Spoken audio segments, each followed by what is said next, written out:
નમસ્તે વિદ્યાર્થી મિત્રો, ધોરણ 8 બરાબર છે, જેનું આપણે પેજ નંબર 27 ઉપર ચોથા નંબરનો પ્રશ્ન જોયો, જેમાં હતું કોણ બોલે છે અને કોણ સાંભળે છે. હવે આપણે આગળ વધીએ 5મા નંબરના પ્રશ્ન ઉપર કે complete the questions using the word given in the bracket. એટલે કે તમને જે અહીંયા કાઉન્સમાં જે શબ્દો આપેલા છે એની મદદથી નીચેના પ્રશ્ન પૂરા કરવાના છે. બરાબર, આ એક પ્રકારનું ક્વેશ્ચન ટેગ છે. હવે આમાં કેવી રીતે આપણે બનાવવા એ આપણે પહેલા શીખીએ. ફર્સ્ટ એક્ઝામ્પલમાંથી આપણે ટ્રાય કરીએ. We plan to visit the zoo. તો આપણે જોવાનું કે વાક્ય છે એ કયા કાળનું છે. તો આપણને પ્લાન્ડ શબ્દ ઉપરથી ખબર પડે છે કે ભાઈ આ સાદો ભૂતકાળ છે. તો સાદા ભૂતકાળનું સહાયકારક ક્રિયાપદ કયું છે? તો કે ડીડ. એટલે પહેલા આપણે લખી નાખવાનું રહીએ ડીડ. તો આપણે ડીડ લખી નાખ્યું. બરાબર, સમજાઈ ગયું તમને? પહેલા શું તમારે કરવાનું છે? તો કે પહેલા તો તમારે વાક્ય ઓળખવાનું કે કયા કાળનું છે, પછી એનું સહાયકારક ક્રિયાપદ તમારે લખવાનું. આટલું લખાઈ જાય પછી ફરી પાછું તમારે વાક્યમાં આવવાનું, જોવાનું કે વાક્ય હકાર છે કે નકાર. એટલે કે વાક્યની અંદર નોટ ક્યાંય ઉપયોગમાં લીધેલ છે. તો આપણે જોઈએ we plan to visit the zoo, એટલે આમાં ક્યાંય નોટ ઉપયોગમાં લીધેલ નથી. તો આપણે લીધેલું નથી એટલે આપણે અહીંયા લખવાનું છે નોટ. એટલે ડીડ નોટનું ટૂંકું રૂપ થઈ ગયું ડીડન્ટ. બરાબર છે. અને પછી આપણે આવશે કરતા. તો કરતા કોણ છે અહીંયા? તો કે વી. અને આપણે અહીંયા લખી નાખવાનું વી. અને છેલ્લે ક્વેશ્ચન માર્ક. તો આપણું શું થઈ ગયું? ડીડન્ટ વી. તો આપણે ઉપર જોવાની પણ જરૂર નથી, આપણને આપણી રીતે જ બનાવતા આવડી જાય. હવે આપણે જોઈએ આગળ પહેલા નંબરનું. જેમ આપણે 3 સ્ટેપ ઉપર ફોલો કર્યા એવી જ રીતે આપણે નીચે પણ ફોલો કરવાના છે. પહેલું સ્ટેપ તો કે આપણે પહેલા કાળ ઓળખવાનું, પછી એનું સહાયકારક ક્રિયાપદ લખી નાખવાનું. સેકન્ડ, આપણે જોવાનું વાક્યમાં નકારનો શબ્દ છે કે નહીં, એટલે કે નોટ ઉપયોગમાં લીધેલ છે કે નથી. જો લીધેલું હોય તો લખવાનું નથી, અને જો ન હોય તો આપણે નોટ લખવાનું છે. અને પછી આપણે લખવાનો છે કરતા. કરતા એટલે વાક્યના શરૂઆતમાં જે શબ્દ હોય તે. બરાબર છે, જે આપણને શોધતા આવડી જ જાય. પેલું જોઈએ યુ લાઈક ધીસ ડ્રેસ. હવે આપણે જોઈએ કે ભાઈ આ વાક્ય કયા કાળનું છે, આ તો કઈ ખબર પડતી જ નથી. હવે જો ભૂતકાળ હોય તો પાછળ ઈડી લખેલું હોય તો ભૂતકાળ નથી. બરાબર, ચાલુ વર્તમાન કાળ, ચાલુ ભૂતકાળ હોય તો આઈએનજી હોય તો એવું પણ નથી. તો આ કયો કાળ છે? તો કે સાદો વર્તમાન કાળ છે. કારણ કે સાદા વર્તમાન કાળની અંદર જો કર્તામાં યુ હોય તો વર્બમાં ખાલી એમનામ શબ્દ આવે. બરાબર છે, ક્રિયાપદ એમનામ આવે, એસ લાગતું નથી. એટલે આ સાદો વર્તમાન કાળ છે. તો સાદા વર્તમાન કાળના સહાયકારક ક્રિયાપદ કયા છે? તો કે ડુ અને ડસ. કયા સહાયકારક ક્રિયાપદ છે? ડુ અને ડસ. હવે આપણે જોવાનું કે યુ ભેગું કયું સહાયકારક ક્રિયાપદ આવે. તો યુ જોડે આવશે ડુ. બરાબર છે, તો આપણે લખી નાખ્યું પેલા ડુ. પછી આપણે જોવાનું છે કે આમાં નોટ છે તો કે ના, આમાં નોટ નથી. એટલે આપણે લખવાનું નોટનું ટૂંકું રૂપ, એટલે ડોન્ટ થઈ ગયું. હવે કરતા કોણ? તો કે યુ. તો આપણે પાછળ લખી નાખવાનું યુ. સમજાઈ ગયું તમને બધાને? આપણે આગળ વધીએ. રાજ રોટ અ પોએમ. તો રોટ ઉપરથી આપણને ખ્યાલ પડી જાય કે ભાઈ આ સાદો ભૂતકાળ છે. તો સાદા ભૂતકાળનું સહાયકારક ક્રિયાપદ ડીડ થાય. તો આપણે અહીંયા પહેલા લખી નાખવાનું ડીડ. પછી જોવાનું નોટ શબ્દ છે કે નહીં. તો આમાં નથી તો આપણે અહીંયા લખવું પડે. જો હોય તો આપણે લખવાનું નથી. પરંતુ આ બીજા નંબરના વાક્યમાં નોટ શબ્દ નથી, એટલે આપણે શું કરશું? તો કે નોટ લખવું પડશે. એટલે ડીડ અને નોટ એ બેનું ટૂંકું રૂપ શું થઈ જશે? ડીડન્ટ. બરાબર છે. અને સહાયકારક ક્રિયાપદ પૂરું થઈ ગયા પછી આપણે નોટ પણ લખી નાખ્યું છે. હવે આપણે લખવાનો છે કરતા. તો કરતા રાજ છે, તો આપણે અહીંયા રાજનું રાજ નથી લખવાનું, પણ રાજ શેમાં આવે? તો કે હીમાં. તો આપણે અહીંયા કરી નાખવાનું હી. એટલે આપણો આન્સર થઈ જાય ડીડન્ટ હી. ત્રીજું, નિશા લાઇક્સ ડાન્સિંગ. હવે લાઇક્સ છે, આપણને ખ્યાલ પડી જાય કે આ સાદો વર્તમાન કાળ છે. બરાબર, સાદો વર્તમાન કાળ છે. તો સાદા વર્તમાન કાળના સહાયકારક ક્રિયાપદ કયા હતા? તો આપણને ખબર પડી કે ભાઈ પહેલામાં આવ્યું હતું તો કે ડુ અને ડસ. હવે યુ ભેગું ડુ હતું તો નિશા હીસી ઇટમાં આવે. બરાબર છે, તો હીસી ઇટ ભેગું શું લાગે? તો કે ડસ. તો આપણે પહેલા લખી નાખ્યું ડસ. વાક્યમાં નોટ ક્યાંય લીધેલું નથી એટલે આપણે અહીં લખવાનું નોટ. પણ નોટનું ટૂંકું રૂપ ડઝન્ટ આપણે ભેગું લખી નાખ્યું. હવે નિશા, તો નિશાનું નિશા લખવાનું નથી અહીંયા, પણ નિશા શેમાં આવે છે તો કે સીમાં, તો આપણે અહીંયા લખવાનું છે સી, એટલે ડઝન્ટ સી, છેલ્લે ક્વેશ્ચન માર્ક. આપણે આગળ વધીએ પાછળના પેજ ઉપર. ચોથા નંબરના વાક્યમાં they do not like cricket. હવે આમાં કંઈક અલગ આવ્યું. આપણે જેમ કીધું એમ કે આમાં સહાયકારક ક્રિયાપદ પણ છે, નોટ શબ્દ પણ છે, તો આપણે વાક્ય ગોતવા નથી કે ભાઈ કયા કાળનું છે, બરાબર. તો ઓલરેડી અહીં ડુ છે તો આપણે અહીં ડુ લખી નાખવાનું. હવે નોટ અહીંયા છે તો અહીંયા લખવાનું નથી, તો ખાલી ડુ જ આવશે. અને કરતા કોણ છે તો કે ધેય, તો આપણે ધેયનું ધેય, તો ડુ ધેય.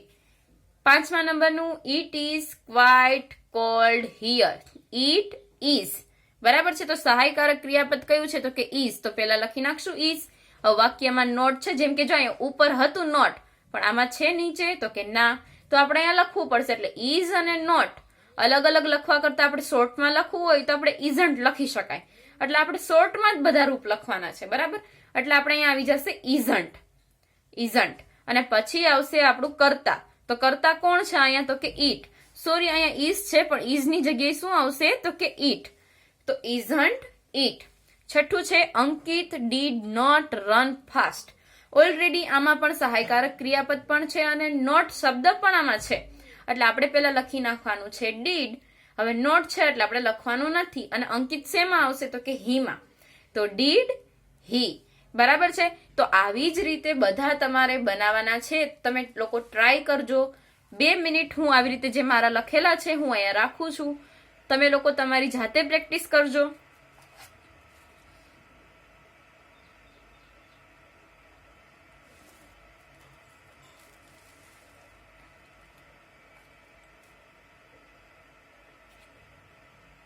બરાબર છે.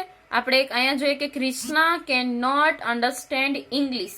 અહીં સહાયકારક ક્રિયાપદ કયું છે તો કે કેન છે, તો અહીંયા લખી નાખવાનું કેન. હવે નોટ શબ્દ અહીંયા ઓલરેડી છે તો નોટ લખવાનું નથી, એટલે ખાલી કેન આવશે. અને કૃષ્ણા છોકરી આપણે લીધી છે, બરાબર. છોકરી શેમાં આવશે તો કે શી, તો કેન સી. સમજાઈ ગયું? આ બધું જ તમે પોતાની જાતે પ્રેક્ટિસ કરશો એટલે તમને લોકોને ચોક્કસ આવડી જ જશે. હવે આપણે જોઈએ 6 નંબરના પ્રશ્ન ઉપર આગળ વધીએ. Complete the questions and write the answer with yes or no. હવે આપણે જેમ ઉપર પ્રશ્ન બનાવ્યા એવી જ રીતે પ્રશ્ન પણ બનાવવાના છે અને યસ નો માં જવાબ પણ આપવાના છે.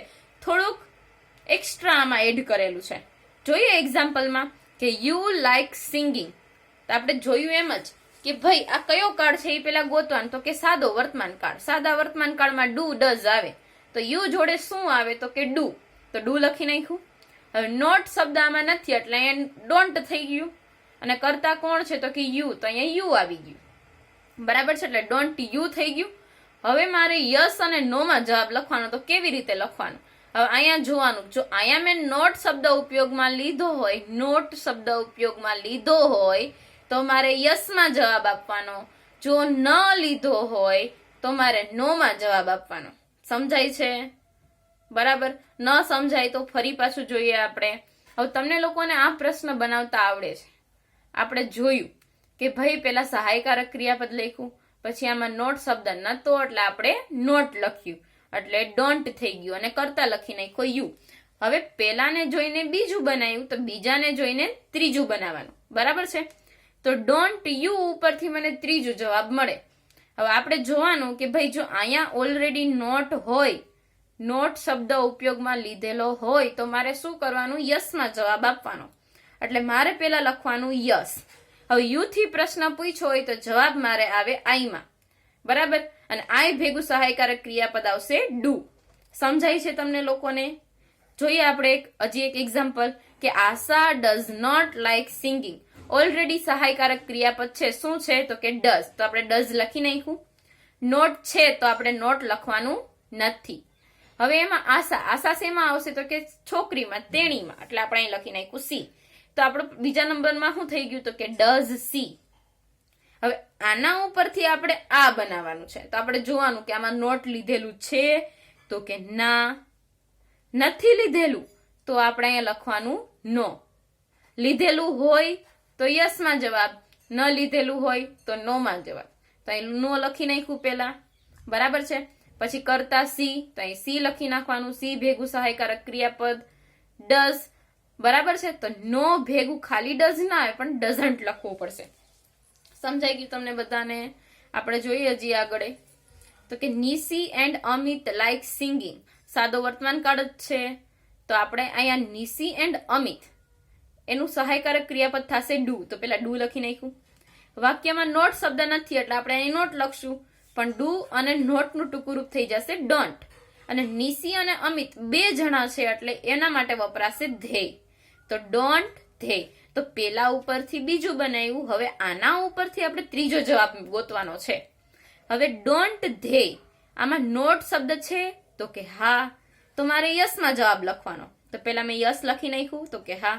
પછી કરતા શું છે તો કે ધેય, તો અહીંયા ધેય લખી નાખ્યું. ધેય ભેગું સહાયકારક ક્રિયાપદ શું આવે તો કે ડુ. એવી જ રીતે આપણે આગળ વધીએ. પેલું યુ આર હેપી, બરાબર છે. સહાયકારક ક્રિયાપદ શું છે તો કે આર, આર લખી નાખ્યું.